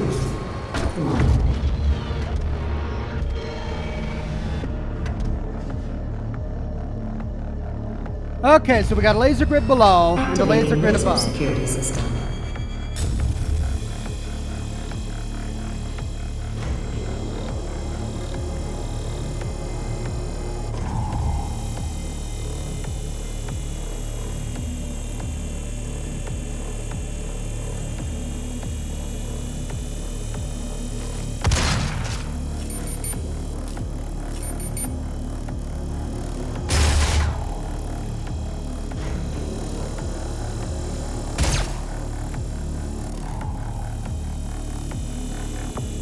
There we go.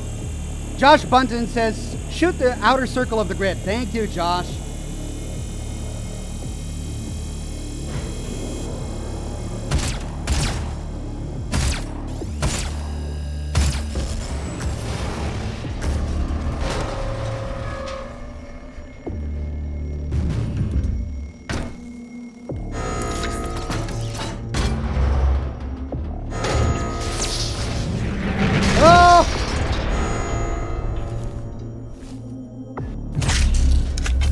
Yeah!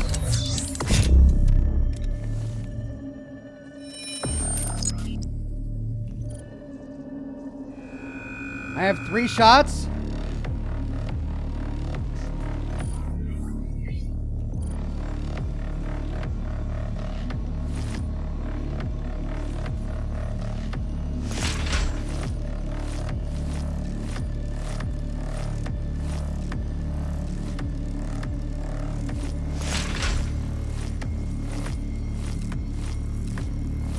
It's not on my quick menu.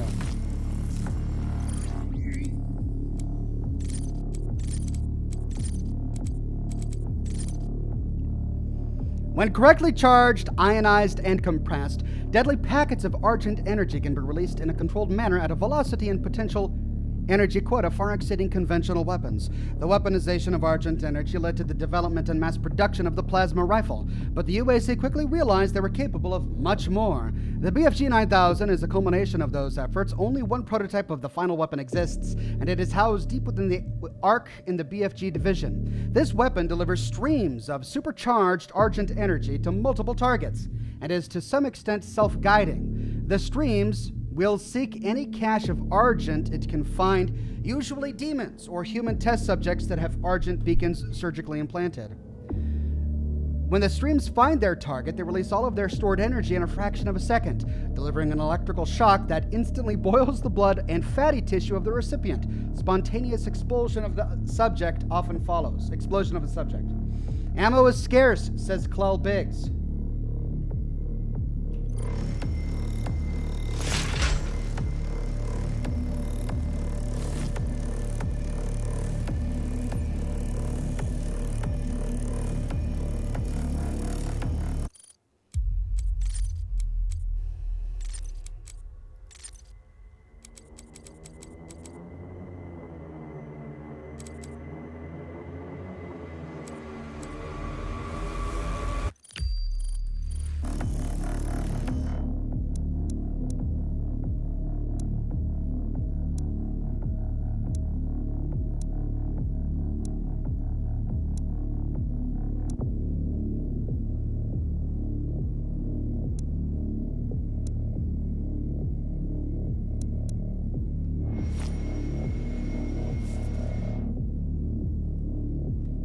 How do I change this?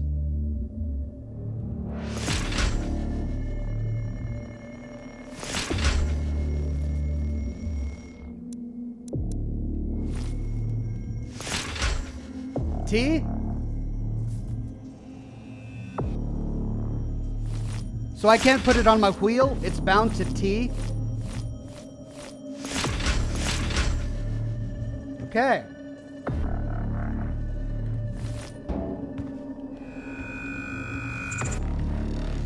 All personnel, please proceed to the Lazarus elevator.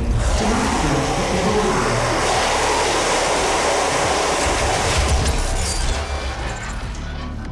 Wow.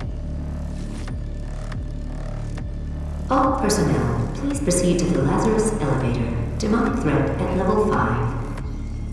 Yunmu says press T to rip and tear.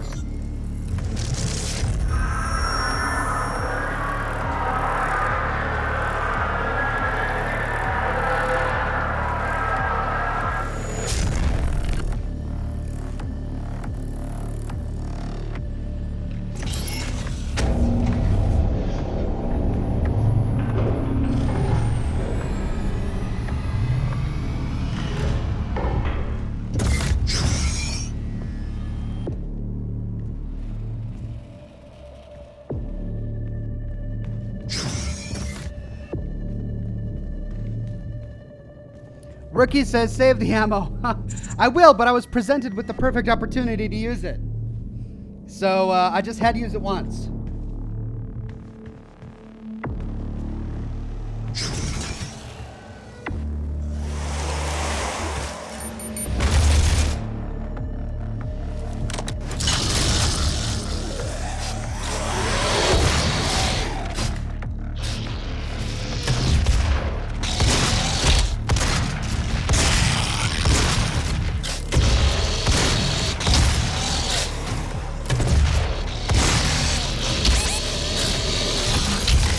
Oh my god!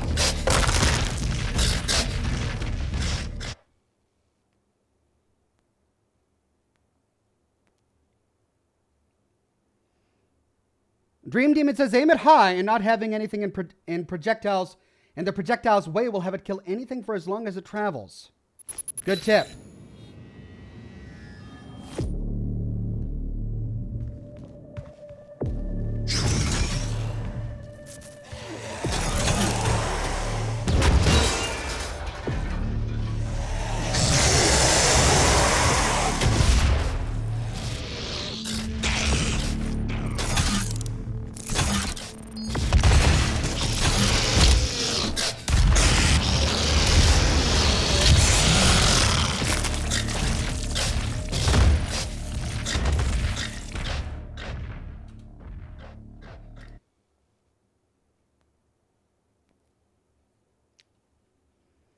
Let's try this again.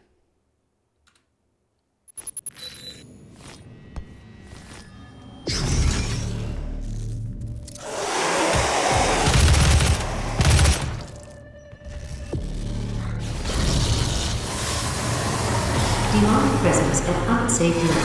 Lockdown in place.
Elevator locked. Guess I gotta get rid of whatever's up there.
Okay, what are these green things on the ground? I kept trying to activate them.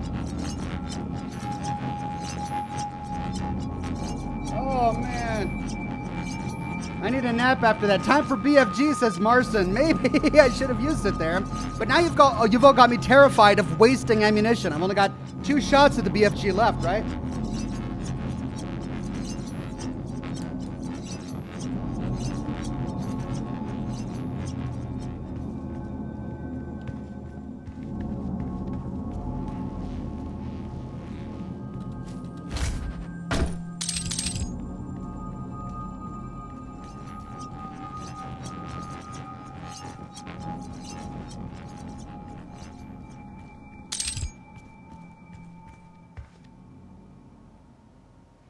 If that's ammo for the BFG, why couldn't I pick it up? Are you kidding me? Are you saying that there's a 3 ammunition capacity for this?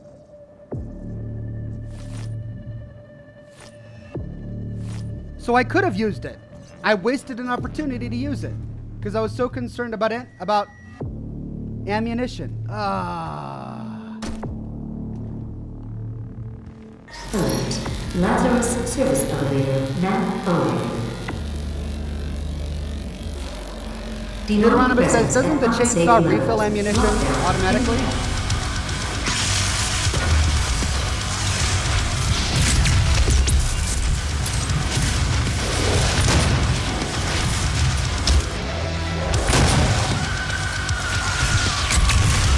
It works! Wow! Demonic presence eliminated. Lockdown disengaged. Let me go pick up those ammo pieces. Oh no, now there's force fields in the way.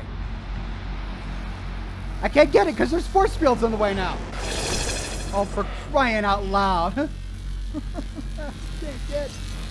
I can't get it. There's a force field in the way. Oh.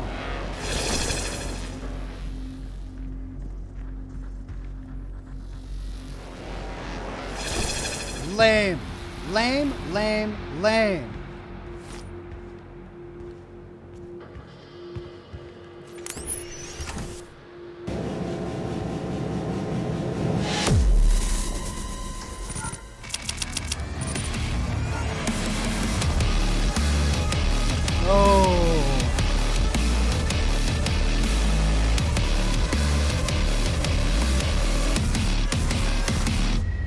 So I think I made a mistake when I found that tube, when I jumped down into that tube, because that was apparently a shortcut towards my destination, and I skipped a lot of the secrets. Look how many secrets I missed.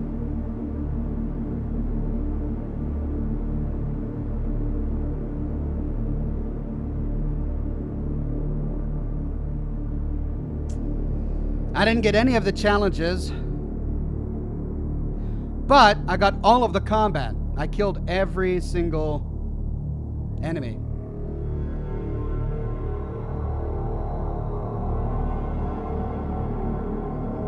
Use the upgraded ammo rune to get BFG ammo from demons, says Vulpine Rules. If I have that rune, I don't even know if I have it. Colton says, my girlfriend wanted me to ask you if you're going to do videos/lore for the Witcher series. Also, could you give Haley a shout out? Shout out to Haley. I've never played The Witcher. I don't know if it's my kind of game. I know it's a really good game, and I am excited about Cyberpunk 2077, but I don't know if playing The Witcher is my kind of game. All right, I'm not going to beat myself up over the BFG ammo. I'll find more in the game. At least we got through this level despite the interruptions. Thank you for joining me for this broadcast of Scotch and Smoke Rings. I'm going to go ahead and end it there because I have some lore videos to publish for the weekend. So I'm going to get to work on that. I have to record the audio. I'm going to try to do it tonight before my voice cuts out completely and get that recorded and edited so that Friday after my program tomorrow morning, I'll be able to knock out my video for Saturday and then knock out the video for Sunday. We'll be wrapping up the full story of Fallout 3 this weekend, so be sure that you're subscribed and that you stay tuned so you get notified when each of those videos is published. It's going to be a blast. All right. You all have a wonderful rest of your night. I'm going to get some fluids in me, and then I'm going to get hard at work recording. More, please, says Chase. I know, I wish I could play more. This was a lot of fun. I would play more, but I really got to get to work on my lore video. So thanks again for watching. Have a wonderful rest of your evening. Be kind to absolutely everyone, and I'll see you tomorrow morning for my 10 o'clock a.m. Pacific Time live stream of Dishonored. I'm excited. I hope you are too. Have a good night.